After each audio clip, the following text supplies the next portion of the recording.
La psychanalyse et la société avec Joseph Zudas. Psychanalyste à Périgueux et responsable du centre de consultation Gabriel Laceuil.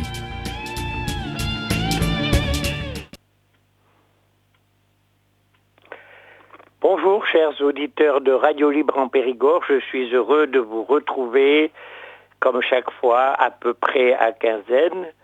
Eh bien aujourd'hui c'est à partir du centre de consultation Gabriel Laceuil où on peut prendre rendez-vous et où des écoutants sont là bénévolement prêts à accueillir les souffrances, l'angoisse, les questions insoluble pour certains et surtout une difficulté à trouver une place dans le lien social. Ce centre de consultation a été créé en 2006 et reçoit plusieurs centaines de demandes tous les ans. Nous avons des nouveaux qui sont là, un médecin qui a été médecin généraliste pendant de nombreuses années, Christine qui a une grande expérience des souffrances humaines et qui aujourd'hui reçoit comme analyste. Une enseignante aussi qui reçoit. Ces gens-là ont fait une longue analyse. C'est nécessaire quand on s'apprête à accueillir, à écouter de façon présente avec son corps aussi. C'est une relation incarnée. Voilà. Aujourd'hui, c'est à partir du centre de consultation que je voulais vous dire qu'assez souvent, tous les mercredis même, de 20h à 22h environ, nous parlons des soucis occasionnés par les personnes qui viennent nous parler et nous essayons ensemble de dénouer les problèmes qui sont présentés à tour de rôle par les uns et les autres des écoutants. Souvent, des lueurs s'allument pour nous et les personnes qui viennent, qui nous enseignent, nous amènent ensemble à trouver comment renoncer à l'effondrement souvent qui est présent aussi bien socialement, bien sûr, avec la planète et la situation actuelle où beaucoup de gens sont dans la rue, crient leur souffrance. Tout ça, c'est plus ou moins ordonné et quelquefois organisé par des leaders qui semblent vouloir souvent le chaos. Eh bien, c'est à partir de là, d'ailleurs, que nous recevons les gens, parce que il y a le rapport que le sujet entretient avec le langage, avec la parole, mais aussi la relation qu'il a avec la société, bien sûr. Eh bien, récemment, je recevais une petite Lola qui a 4 ans et qui semble, dans la vie avec ses parents, surtout là, parce qu'à l'école, ça se passe plutôt bien. Elle est dans une Calandretta, une petite école privée, où là tout se passe bien, où elle apprend, où elle demande du savoir, alors que dans la famille, elle est vécue comme un peu difficile. Cette petite fille, j'apprends que déjà, quand sa maman était enceinte, tout le monde était inquiet, la médecine aussi. On trouvait qu'elle grandissait pas, que... Bref, elle a entendu déjà très tôt cette inquiétude autour d'elle et il semble que ça se poursuive, qu'elle ait du mal à dormir. Eh bien, je l'ai reçue pour l'informer de ça avec sa maman. Elle est dans les bras de sa maman, elle a du mal à me regarder, à parler. Sa maman est obligée de la pousser un peu. Et je vais dire à la maman, pour la rassurer, ne vous inquiétez pas, je me débrouillerai avec son silence, qui est aussi une façon de dire. Bon, après le premier entretien, je la quitte en lui demandant de m'apporter un dessin, ce qu'elle fera dans la deuxième rencontre, qui a eu lieu mercredi, et où elle me parle un peu plus. Elle accepte en tout cas, peut-être pas de me parler, mais de répondre à quelques-unes de mes questions et on va parler, on va échanger à partir de sa difficulté à dormir. Bien, ensuite, je découvre son dessin et j'écris ce qu'elle me dit, ce qu'elle me dicte. Il y a beaucoup d'arc-en-ciel. Voilà, il y a un bonhomme sur une barque à flot qui semble là tout seul, debout, qui lutte. J'imagine qu'il s'agit de son papa, que je connais, qui est un peu comme ça par rapport à elle. Voilà, ses deux parents sont très aimants. Il y a aussi un petit garçon qui est plus jeune, qui a détrôné Lola, évidemment, de la place privilégiée qu'elle avait. Difficile, cette place. Voilà, elle va dire que ce petit frère l'embête un peu par moments, sans plus.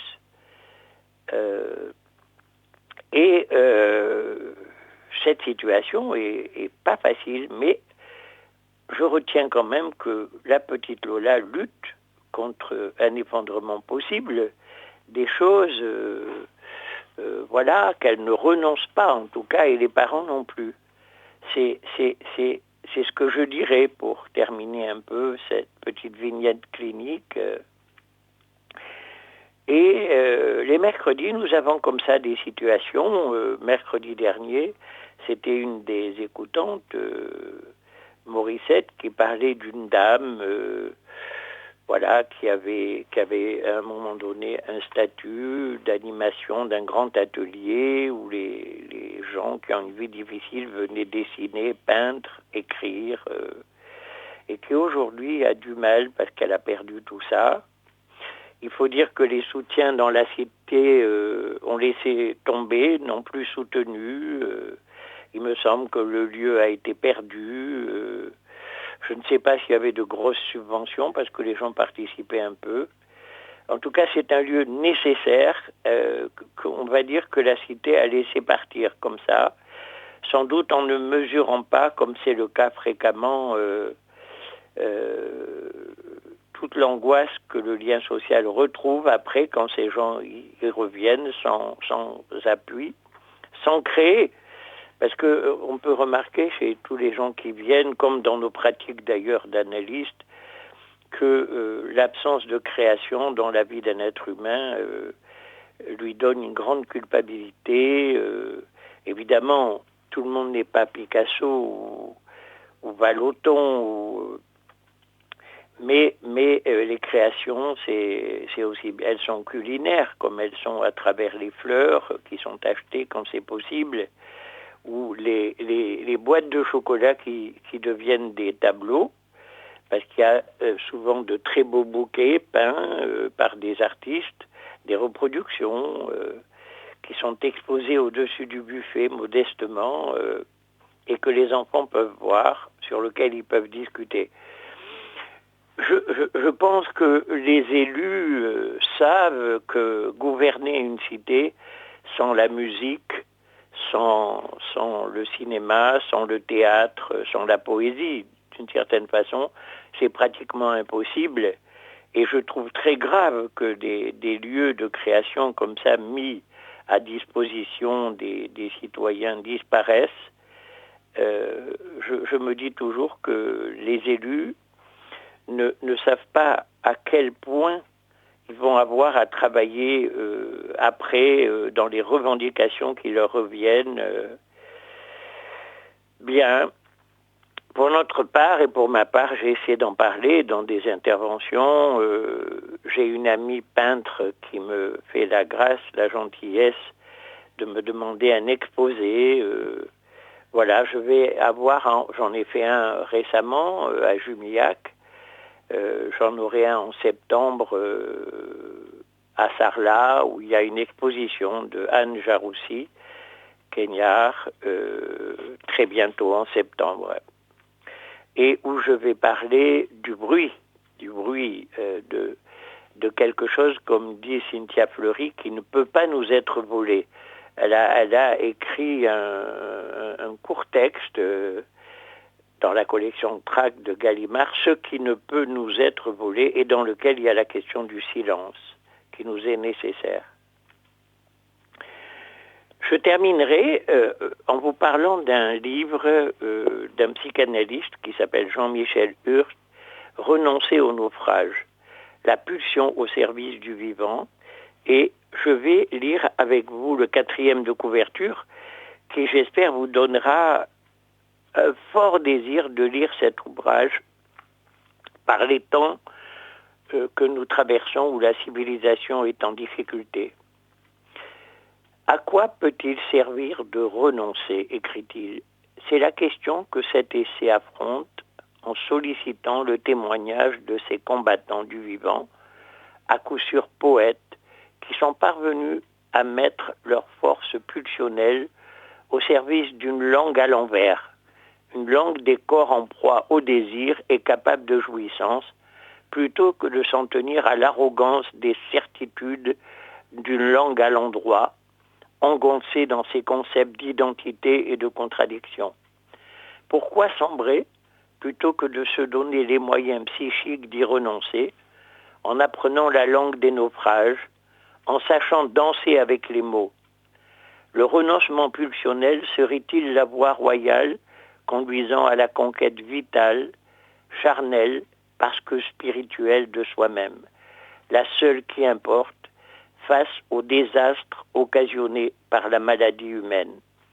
Jean-Michel Hirt, voilà, Renoncer au naufrage, la pulsion au service du vivant. L'éditeur, c'est Ithaque, I-T-H-A-Q-U-E. Chers auditeurs, merci d'avoir écouté cette émission. Je vous signale qu'on peut écrire, appeler Radio Libre en Périgord pour poser des questions sur ce que j'exprime à chaque fois dans mes interventions. Portez-vous bien et puis essayez de lire ce livre Renoncer au naufrage. À bientôt. Merci. Vous venez d'écouter Psychanalyse et Société sur RLP.